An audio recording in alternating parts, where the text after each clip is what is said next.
প্রিয় মানুষের অবহেলা গল্পের 3 নাম্বার পার্ট। এরপর আমি যখনই ঘুমানোর জন্য রুমে যাব, তখনই পিছনে দেখলাম নওরিন দাঁড়িয়ে আছে। আর ও আমাকে যা বললো তা শুনে আজ আমার অনেক খারাপ লাগছে। কারণ একজন মানুষ না জেনে এরকম কথা কিভাবে বলতে পারে। পিছনে ফিরে তাকাইতেই ঠাস ঠাস করে 2টা থাপ্পড় দিল আর বলল, কিরে ছোট লোকের বাচ্চা, তোকে না কতবার বলছি যে আমি যখন ছাদে আসবো তখন তুই আসবি না। আমি বললাম হ্যাঁ, কিন্তু আপনি তো এরকম সময় আসেন না, তাই আসছিলাম আর কি। নওরিন বলল, আমি কখন আসবো না আসবো সেটা তোকে বলতে হবে নাকি? আমার বাড়ি আমার যখন ইচ্ছা হবে তখনই আসবো, তোর কোনো সমস্যা?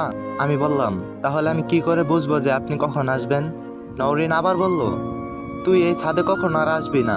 আমার তো রুম ছাদে, তাহলে আমি কিভাবে রুমে আসবো? নওরিন বলল, আমি যখন বাসায় না থাকবো তখন তুই ছাদে আসবি। নওরিন আবার বলল, আর আমি একটু আগে শুনতে পেলাম তুই কোন মেয়ের সাথে কথা বলছিস। তা সে কেমন মেয়ে রে, তোর মতো আশ্রিত ছোট লোক এর সাথে কথা বলে? আমি বললাম, আছে এই শহরে এমন কিছু মেয়ে যারা ছোট লোকদের সাথে কথা বলে। কি জানি বাবা, আমার তো মনে হয় কোনো মেয়ের সর্বনাশ করে এখন, আর তাকে মেনে নেওয়ার কারণে সে তোর মতো ছোট লোকের সাথে কথা বলছে। হয়তো কোনো কলেজের মেয়েকে টাকার লোভ দেখিয়েছিস, হয়তো বা বলছিস এটা তোর বাড়ি আর তুই তাকে বিয়ে করবি, আর এই সুযোগ নিয়ে মেয়েটার সাথে। সি, ভাবতে অবাক লাগে। আর তাছাড়া তোর মতো ছোট লোকদের কাছে এর থেকে কি আশা করা যায়? আমি বললাম, আপনি আজ পর্যন্ত আমার সাথে যা যা করেছেন আমি সব মুখ বুঝে মেনে নিয়েছি, কোনোদিন সেগুলোর কোনো প্রতিবাদ করিনি, আজও করব না। তবে আজ শুধু একটা কথা বলবো, আমি জানি না আমার উপর আপনার কিসের এত রাগ। আপনি কেন আমাকে দু চোখে দেখতে পারেন না? কেন আমার সাথে সব সময় এত খারাপ ব্যবহার করেন? কিন্তু যদি কোনো একদিন এমন হয় যে আমাকে আপনার প্রয়োজন, আর আপনি আপনার করা সব ভুলের জন্য লজ্জিত হয়ে আমার কাছে ক্ষমা চান, সেই দিন আমি আপনাকে করা সব অত্যাচারের জন্য ক্ষমা করতে পারলেও আজকের এই আচরণটার জন্য কোনোদিন ক্ষমা করতে পারবো না। কেন জানেন? কারণ আপনি আজ শুধুই আমাকে নয়, এক নিষ্পাপ সরল মেয়েকেও অপবাদ দিচ্ছেন, যেটা তার পাওনা নয়। নওরিন বলল, তোর সাহস তো কম না, তুই আমাকে হুমকি দিচ্ছিস আর আমার বাড়িতে থেকে আমাকে কথা শোনাচ্ছিস, আবার বলছিস আমাকে ক্ষমা করবি না। তোর মতো ছোট লোকের কাছে কে ক্ষমা চাইবে? আমি তো এখন তোকে এই বাড়ি থেকে তাড়ানোর জন্য বাবাকে বলবো, আজকেই তোকে তাড়ানোর ব্যবস্থা করব। আমি বললাম, করেন, সমস্যা নেই, এখন আমার এখান থেকে যেতে কোনো কষ্ট নেই। কারণ এতদিন আমার একটা বিশ্বাস ছিল, একটা মায়া ছিল কোনো একজনের উপর, কিন্তু এখন আর সেটা নেই। তাই এখন যদি আমাকে এই বাড়ি ছেড়ে চলে যেতে হয় তাহলে আমার কোনো সমস্যা নেই। নওরিন বলল, বাহ বাহ, বুবার মুখে দেখছি বলি ফুটছে। তাই তো বলি কি ওই মেয়েটা ফুটাচ্ছে নাকি?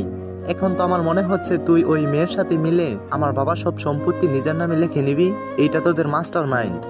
আজ তুই বাবাকে আসতে দে, আমি বের করেই ছাড়বো এই বাড়ি থেকে তোকে। আমি বললাম, ঠিক আছে, আপনি আপনার বাবাকে বলুন, আমি আমার জিনিসপত্রগুলো গুছাচ্ছি। এরপর যখন আঙ্কেল আসলো, নওরিন গিয়ে তার বাবাকে জিজ্ঞাসা করলো, বাবা তুমি আমাকে কতটা ভালোবাসো? আঙ্কেল বলল, কেন রে মা, তুই আমার একমাত্র মেয়ে, তোকে আমি কতটা ভালোবাসি সেটা তো আর তোকে বলে বোঝাতে পারবো না। নওরিন বলল, তাহলে আমি যদি তোমার কাছে কিছু চাই তাহলে আমাকে দিবে? আঙ্কেল বলল, তুই যদি আকাশের চারটাও এনে দিতে বলিস তাহলেও আমি আমার সবটা দিয়ে চেষ্টা করব, তোর ইচ্ছে পূরণ করার জন্য আমি সবকিছু করতে পারি। নওরিন বলল, ঠিক আছে, তাহলে তুমি আজকেই এই ছোট লোকটাকে বাড়ি থেকে বের করে দাও, আর এক্ষুনি। আঙ্কেল বলল, কিন্তু কেন রে মা, আবার কি করছে? ও একটা মেয়ের সাথে। নওরিন বলল, ও একটা মেয়ের সাথে মিশে আমাদের বাড়ির সব সম্পত্তি নেওয়ার চেষ্টা করছে, আর আমি তা জেনে গেছি। আর আমি যখন ওকে এই কথাগুলো বলছি তখন ও আমাকে অনেক কথা শুনিয়েছে, এমনকি আমাকে মেরে ফেলার হুমকিও দিয়েছে। আমি বললাম, আপনি এগুলো কি বলছেন? আমি আপনাকে কখন মেরে ফেলার হুমকি দিলাম? আর কখন আমি বলছি যে আপনার বাড়ির সম্পত্তি আমি দখল করতে চাই? তুই তো তখন ওই মেয়েটাকে এগুলো বলছিলি, আর আমি যখন শুনে ফেলছি তখন তুই আমাকেও মেরে ফেলার হুমকি দিলি, আর এখন এখানে সাধু সাজার চেষ্টা করছিস। আমি বললাম, আঙ্কেল আমি কখনো এগুলো বলি নাই, আপনি আমাকে বিশ্বাস করুন। নওরিন বলল, তাহলে তুই আবার ওই মেয়েটাকে কল দে, তাহলেই তো সব পরিষ্কার হয়ে যায়, তুই কি বলছিস আর কি বলিস নাই। আঙ্কেল বলল, হ্যাঁ নওরিন তো ঠিকই বলছে, তুমি ওই মেয়েটাকে ফোন করো। আমি বললাম, না আঙ্কেল, আমি ওকে ফোন করতে পারবো না, কিন্তু তার মানে এটা নয় যে আমি ওই মেয়ের সাথে কথাগুলো বলছি। আমার কথা আঙ্কেল না শুনেই আঙ্কেল বলতে শুরু করলো, দেখো তুমি এমন একটা কাজ করতে পারবে আমি তা কখনোই ভাবতে পারিনি। আমি ভেবেছিলাম তুমি তোমার বাবার মতোই সরল সোজা একজন ছেলে। আমার ধারণা ভুল। এতদিন আমি তোমার হয়ে আমার স্ত্রী ও মেয়ের সাথে অনেক লড়াই করেছি, কিন্তু কখনো ভাবিনি তারাই ঠিক। তোমার এই ভালো মানুষের আড়ালে এরকম একটা জঘন্য মানুষ ছিল, আমি ভাবতেই পারিনি। আমি বললাম, কিন্তু আঙ্কেল আমি সত্যি বলছি, আমি এরকম কিছু করিনি। আঙ্কেল বলল, তাহলে তুমি ওই মেয়েটাকে ফোন করো, প্রমাণ করো যে তুমি ঠিক না ভুল। আমি বললাম, আঙ্কেল সেটা আমার পক্ষে থেকে সম্ভব না। আঙ্কেল বলল, তাহলে তোমাকে আমার বাড়িতে রাখাও সম্ভব না, তুমি আজ এই মুহূর্তে আমার বাড়ি ছেড়ে চলে যাবে। আমি বললাম, আমি এত রাতে কোথায় যাব আঙ্কেল, আর আমার তো আপনাদের ছাড়া আর কেউই নেই দুনিয়াতে। আমি এত কিছু শুনতে চাই না, তুমি অপরাধ করছো, তার শাস্তি তো তোমাকে পেতেই হবে। আর এখানে তোমার জায়গায় যদি অন্য কেউ থাকতো তাহলে আমি পুলিশে ধরিয়ে দিতাম। তোমার বাবা আমার ছোট্ট কালের বন্ধু ছিল, তাই তোমাকে পুলিশে দিলাম না। তুমি আর কোনো কথা না বলে এই মুহূর্তে আমার বাড়ি থেকে চলে যাও। আমি নওরিনের উদ্দেশ্যে বললাম, কি এবার তো খুশি আপনি? এটাই তো চাইছিলেন আপনি।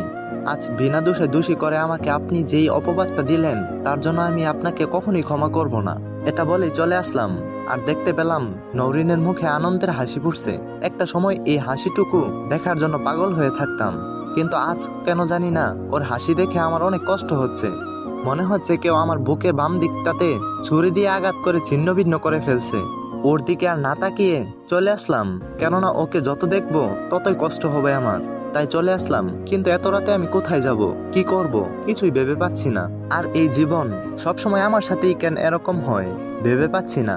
যে সময় ছেলেরা তার বাবা মায়ের আদর পেয়ে বড় হয়, সেই সময় আমি বড় হয়েছি অবহেলা পেয়ে। আর এখন কাউকে ভালোবেসে জীবনটাকে গুছাতে চাইছি, সেও আমাকে আবার একলা করে ছেড়ে দিল এই ব্যস্ততার মাঝে। সত্যি আমার জীবন আর এই শহরের কিছু কিছু মানুষ বড়ই অদ্ভুত। এগুলো ভাবছিলাম, তখনই একটা গাড়ি এসে আমার সামনে ব্রেক করলো। আর সেই গাড়ি থেকে যে নেমে আসলো তাকে দেখে তো আমি পুরো ভূত দেখার মতো অবস্থায় পড়ে গেছি।